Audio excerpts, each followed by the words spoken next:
There is only one cause of conflict in the South China Sea, particularly in the West Philippine Sea. It is China's illegal and unilateral attempt to appropriate most, if not all, of the South China Sea as their internal waters, pursuant to now their 10-dashed line. Yun nga mga utol. Yun lang yung dahilan ng tensyon. Wala nang iba. Yung pinupursu ng China na kanila yung kabuuan, halos kabuuan ng South China Sea, yun lang po ang dahilan ng tensyon, wala ng iba. Kabaliktaran sa kanilang sinasabi dahil nakikialam daw ang mga western countries, bakit hindi makikialam? Binubuli nila yung maliliit na bansa at mga kaalyado nito. Okay? So parang kuya no? Parang bunso, maliit na kapatid, binubuli ng malaking lalaki, magsusumbong sa kapatid, sa kuyang malaki. Diba? O kayo ngayon magtapat. Anyway, yun lang yung ng metapora. Anyway, diba? Totoo naman Itong China lang may problema Umalis sila dyan. O pakilaman nila yung kanila lang, yung tubig nila, yung teritoryo nila. Tingnan natin kung magkakaproblema. Mga karunungan, kaalaman, teorya, kasaysayan, hiwaga at mga bagong tuklas. Alamin natin. Kahit na napakalaking banta nitong China sa atin sa Pilipinas, mga utol, napakarami namang malalakas na bansa ang ating mga kaalyado at kakampi at nadadagdagan pa. Syempre sa United Nations, I guess 80 to 90% ng mga members ng United Nations ay kaalyado o kakampi ng Pilipinas sa ating pinaglalaban dahil tayo naman ang nasa panig ng tama at ito na nga mga utol, isa sa malalakas na bansa. Ayan iyak ang China sa balitang ito. Most dangerous country. Pinagbantaan ng China. Malaking babala ito. Ano nga ba ito? Hitler yan mga utol. So alam na natin, Germany. Mula to kay Mel's Castle, pakisubscribe siya, pakilike na rin yung video. Ano nga bang usapin natin with Germans? Okay? Game na, alamin na natin to. Mamaya i-check natin yung report tungkol dito para sa legitimacy ng video na ito. Nakakilabot ang balitang ito. Pinakinatakutan bansa sa Europa noong World War II kumampi na sa Pilipinas. Walang iba kundi ang Germany. Sa hindi nakakaalam, Germany lang naman ang sumakop sa halos buong Europa ng mag-isa. Walang kakampi at never man natalo sa gyera. Kahit nga ang buong Soviet Union na binubuo ng Russia at marami pang mga bansa, hindi nanalo sa digmaan kontra sa Germany. Dito direktang kinall out ng Germany ang China. United Nations Convention of the Law of the Sea ay valid. Di mo po pwedeng baguhin basta-basta ang batas China. Nakasaad sa batas na pagmamay-ari at tanging Pilipinas lang ang dumamay-ari sa West Philippine Sea. Malaking sampal to sa China. Sinupalpal ng katotohanan ng Germany. Teka lang bago tayo dumako sa kanyang statement, mga utol, including EU yung European Union. So ilang bansa rin yun sa Europa na ang nakampi sa Pilipinas. Okay, na umaalyado sa Pilipinas dahil nga nasa panig tayong tama and at the same time sila yung mga miyembro ng NATO na siyang kaalyado rin ng United States of America. Siyempre, di ba? Alam na nga natin na kapag napagera, napalaban itong United States of America, automatic sasali itong kabuuan ng NATO. Kaya nga magiging World War, magdo-domino effect to. World War 3 yan, mga utol, pag ano. So eto na, nagdeklara na ang Germany, mga utol. Mamaya titingnan natin yung report tungkol dito. Game na. Is crucial for both the Philippines and Germany. It also sends a clear message to our partners. The countries advocating the rules-based international order stand together. And our stance is clear. All countries must be able to enjoy freedom of navigation regardless of their economic strength or geographic size. This is what we stand up for, together with our partners. And this is how we can guarantee stability and security. It is our obligation to strengthen the maritime order, and we are living up to it. The United Nations Convention on the Law of the Sea, UNCLOS, is valid. We call on all countries to adhere to it. But we need to do more than stand up for UNCLOS.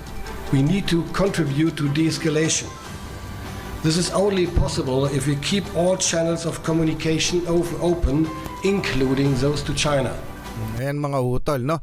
Talagang kinukundina nila ang China. Okay? Na mali yung kanilang ginagawa. Isipin nyo, pinagdadamot nila yung freedom of navigation. Doon pa sa mga katubigan na hindi nila teritoryo. Pwede naman nilang gawin sa kanilang teritoryo, okay? Baka hindi pa sila makundinay pero ginagawa nila sa halos kabuuan ng South China Sea na gusto nila na isipin mo yung mga mangingisda natin, hindi mga pangisda. Okay? Pero wala silang palag kapag US troops ang dumadaan, yung US Navy. Wala silang palag pag ibang bansa pero yung maliliit na bansa, kinakayan-kayanan nila. So yun yung kinukundina ng maraming bansa sa United Nations. O ayan na nga mismo sinasabi ng defense ng Prime Minister, kung hindi ako nagkakamali, Prime Minister ba to ng yan na nga yung sinasabi ng Germany. Okay mga utol, at para i-check itong video na ito, ito mismo mga utol, Philippines, Germany commit to reaching defense pact this year. Okay, mula to sa Reuters mga utol The Philippines and Germany, August 4, no? The Philippines and Germany on Sunday committed to signing a defense cooperation arrangement this year, vowing to uphold international rules-based order in the region as tensions flare over disputed areas of the South China Sea. China and the Philippines have traded accusations in recent months over clashes in the South China Sea, including charges China intentionally rammed Manila's Navy boats, seriously injuring a Filipino sailor. Beijing has disputed this, saying its action were lawful and professional. Mamatindi dyan, no? Pinaglalaban pa nila ng China na tama ang kanilang ginagawa. 'Di ba? Binabangga tayo, wina-water cannon tayo, tinataboy tayo sa ating teritoryo. Na yun yung hindi mapapayagan ng Pilipinas at ng mga kaalyado natin. So nakikita nila yan.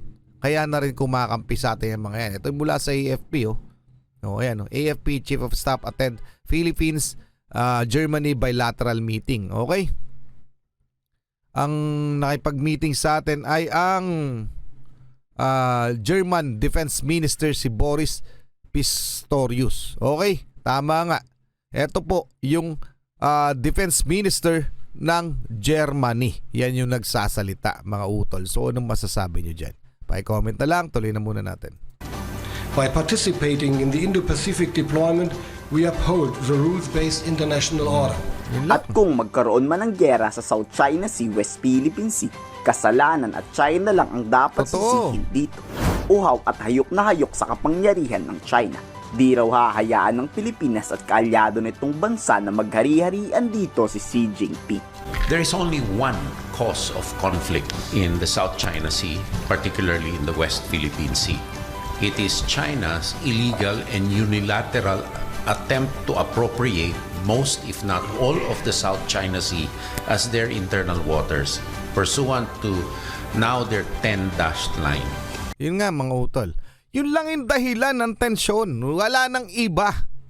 Yung pinupursu ng China na kanila yung kabuuan, halos kabuuan ng South China Sea, yun lang po ang dahilan ng tensyon, wala ng iba. Kabaliktaran sa kanilang sinasabi dahil nakikialam daw ang mga western countries, bakit hindi makikialam? Binubuli nila yung maliliit na bansa at mga kaalyado nito. Okay? So parang kuya no? Parang bunso, maliit na kapatid, binubuli ng malaking lalaki, magsusumbong sa kapatid, sa kuyang malaki. 'Di ba? O kayo ngayon magtapat. Anyway, yun lang yung ng metaphor. Anyway, 'di ba? Totoo naman Itong China lang may problema Umalis sila diyan. O pakialaman nila yung kanila lang, yung tubig nila, yung teritoryo nila. Tingnan natin kung magkakaproblema. 'Di ba? Hindi. Magkakaproblema ba tayo? Hindi. Hindi sila magkakaproblema sa atin. Sila talaga ang numero unong problema at lagi nila sinasabi na tama sa batas yung kanilang ginagawa. Maling-mali naman. Kaya rin mas marami, may mga May mga tolongis rin na bansa na kumakampi pa dyan sa China. At saka mga Pinoy may mga kumakampi pa dyan sa China, di ba?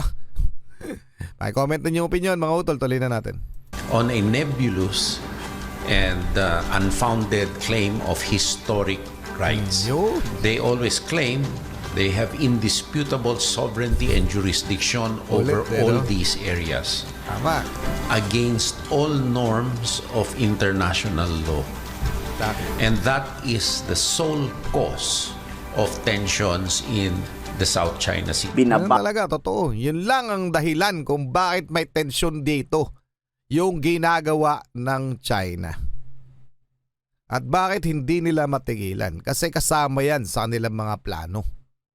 Kung ano pa man ang kalawakan ng kanilang plano, sila lamang ang nakakaalam. balak rin ng Germany lumanda ng kasunduan sa Defense Cooperation Agreement. Wala pang detalye tungkol dito, pero makatutulong raw to sa pagpapalakas ng depensa ng Pilipinas pag nagkagyera at tuwing may kalamidad rin. Stands to reason that a strong, credible deterrent posture is necessary both for discouraging unlawful behavior by any threat actor on one's country, and secondly also since a lot of big ticket items are multi-use, and the Philippines being one of the most vulnerable countries, if not the most, to climate change, it will also help in humanitarian assistance and disaster. Hindi natin kaya sa gyera ang China, pero dahil matalino si Secretary Guibo at si PBBM, itinadaan to sa pakikipag-alyansa para syempre kung umabot man sa kasukdulan ng gulo, may resback tayong dadating. Kayo, pabor ba kayo rito? I-komento sa baba ang inyong salobi. Ako, pabor ako. Kayo, mga utol. Siyempre, hindi natin kaya yung threat. So, natural, kailangan natin sila. Tsaka, nasa panig naman tayo ng tama. Hindi naman po tayo yung nananakop. Okay, natural lamang na yung mga like-minded countries, kumampi sa atin. Tayo po, ang pinaglalaban natin tama. Siyempre, tama namin sinabi niya, no? Yung order. Kaya lang sila kumakampi rin sa atin dahil yung pinaglalaban natin panig ng tama and yung order sa kabuuan ng mundo sa maritime. Okay? So yung security, yung stability na siyang sinisira nitong China na kabaliktaran sinasabi nila para daw prosper and harmonious ang relasyon, kumampi na tayo sa kanila at iwanan natin ang mga western country na nagpapagulo daw dito. Sino ba magulo? Etong China, mga utol. So ano masasabi nyo? Pa-comment na lang, mga utol. Hanggang doon lang muna. Maraming salamat sa Emerald's Castle. Maraming salamat sa inyo. Muli ako si Target Achilles in behalf of the Real South Production. Ako nagpapasalamat sa walang sawa niyong pagsuporta. Kayo mag-ingat. Keep safe. God bless at saludo po ako sa inyo lahat. Maraming salamat po.